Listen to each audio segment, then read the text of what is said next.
una solución? Una solución la podemos denominar como una mezcla homogénea de dos o más sustancias químicas puras.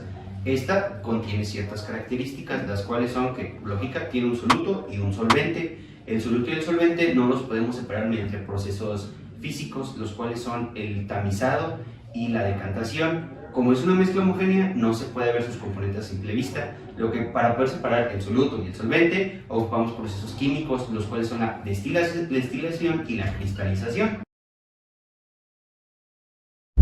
Bueno, y a continuación les voy a explicar lo que es... No, esa es mi parte. Bueno, yo les voy a explicar lo que es el soluto y el solvente. El soluto principalmente es el que se encuentra en menor cantidad y se le conoce que el soluto es lo que se va a disolver, pues válgame la redundancia, en el solvente. Y ahora les voy a explicar lo que es un solvente. Un solvente mayormente es, válgame la redundancia, lo que está en mayor cantidad, ya que es lo que va a lograr que se disuelva el soluto. Principalmente te puedes dar cuenta de cómo es tu reacción, ya que pues existen tanto los solventes gaseosos como los solutos líquidos, y ya de ahí va a depender de cómo se vayan haciendo los tipos de reacciones. Existen diferentes tipos de soluciones químicas, las cuales yo no explicaré. Pero ya se lo voy a explicar. Entonces, en química tenemos diferentes tipos de soluciones. En este caso, por ejemplo, tenemos las soluciones diluidas, que es cuando la cantidad de soluto respecto al solvente es pequeña. Luego, siguiendo eso, tenemos las soluciones concentradas, que es cuando la cantidad de soluto respecto al solvente va de mediana a grande. Luego acá tenemos las soluciones saturadas, que es cuando la cantidad de soluto respecto al solvente es grande y ya no se puede aceptar más soluto en temperatura ambiente. Y finalmente tenemos las soluciones sobresaturadas, que es cuando la cantidad de soluto respecto al solvente es grande también, pero en este caso se puede forzar a que el solvente acepte más soluto.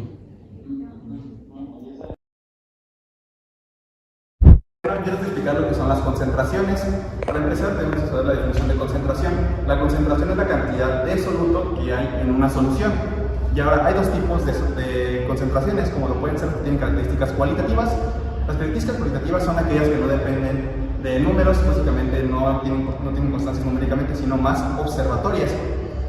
Este ya lo mencionó mi compañero como tipos de solución, pero también se considera como características cualitativas, que son una solución saturada, insaturada, sobresaturada, diluida y concentrada. Y después están las concentraciones cuantitativas, que son aquellas que dependen ya de masa, peso, volumen y diversos números, como lo puede ser la molaridad, donde dividimos la cantidad de moles sobre los litros de solución.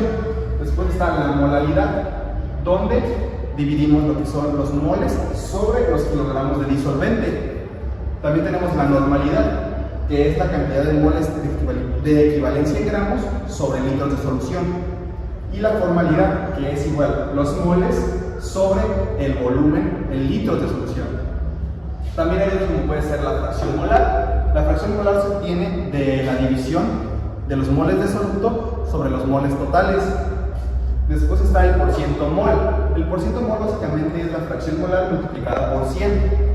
También tenemos el porciento en peso, donde obviamente se obtiene de dividir el porciento en peso del soluto sobre la solución, obviamente en porciento peso.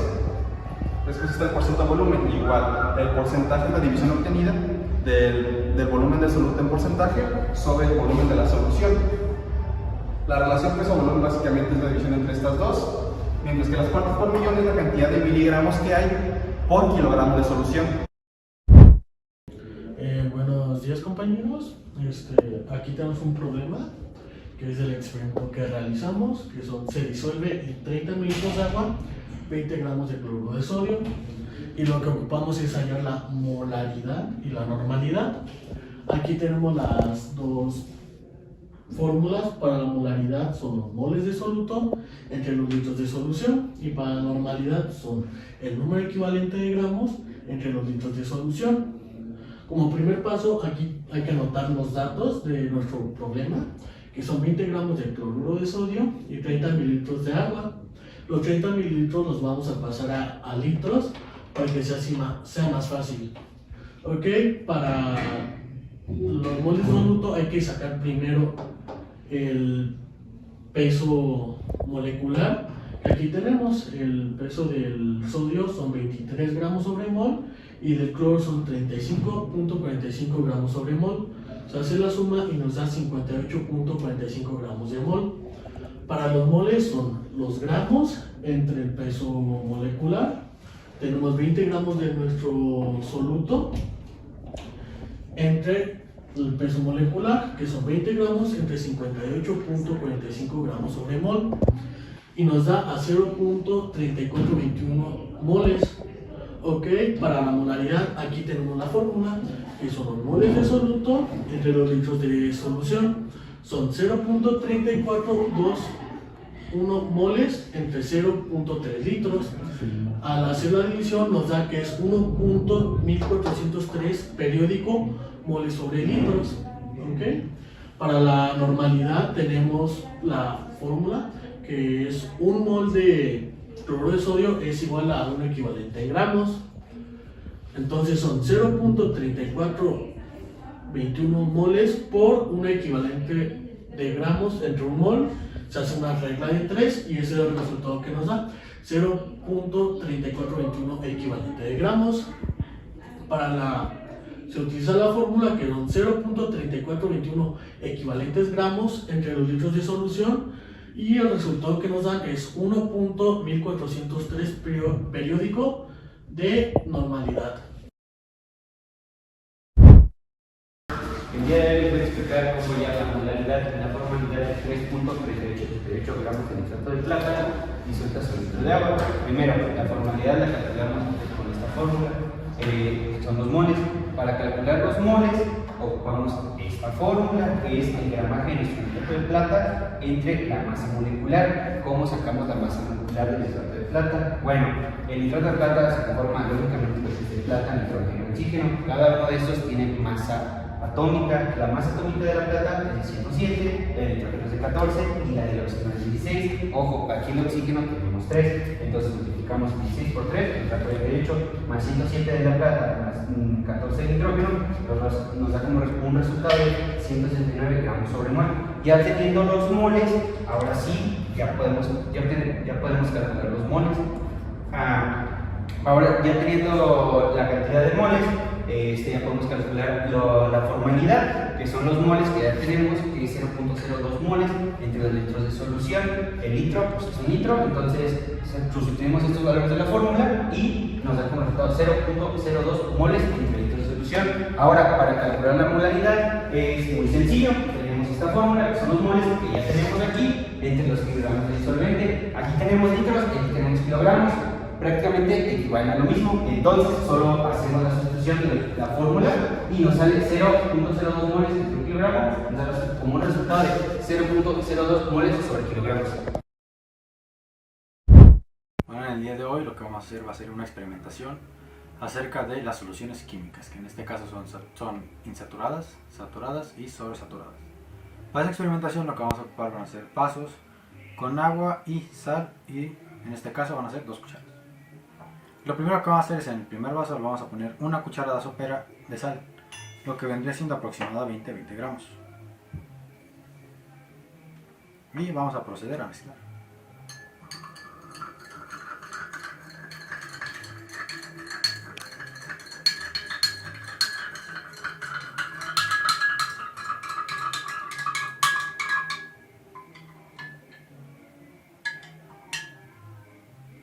A ver, pausale.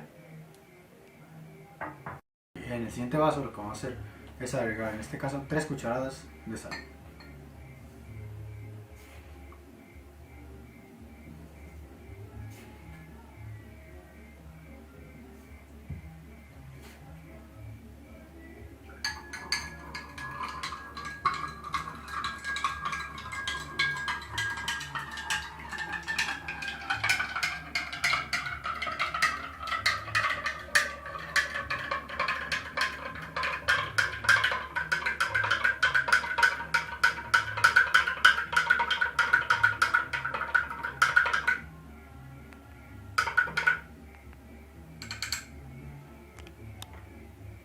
Después pausa.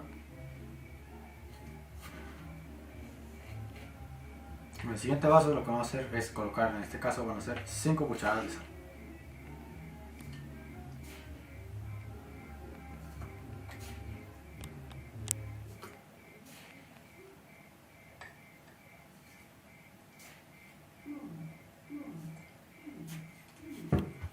y mezclamos.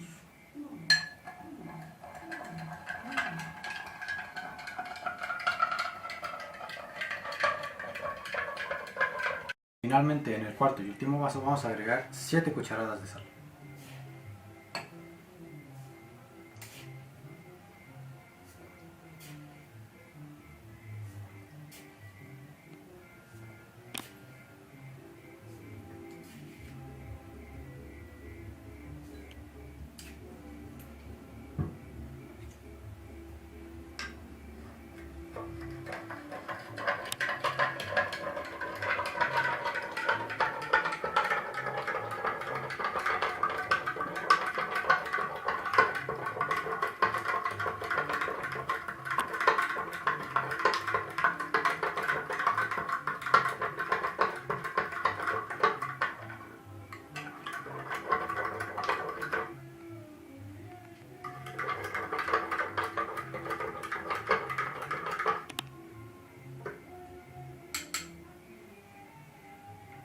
Bueno, pues finalmente podemos apreciar los distintos tipos de soluciones. Como podemos observar, en el primer vaso, al solo haberse puesto una cucharada de sal, el agua está más o menos cristalina.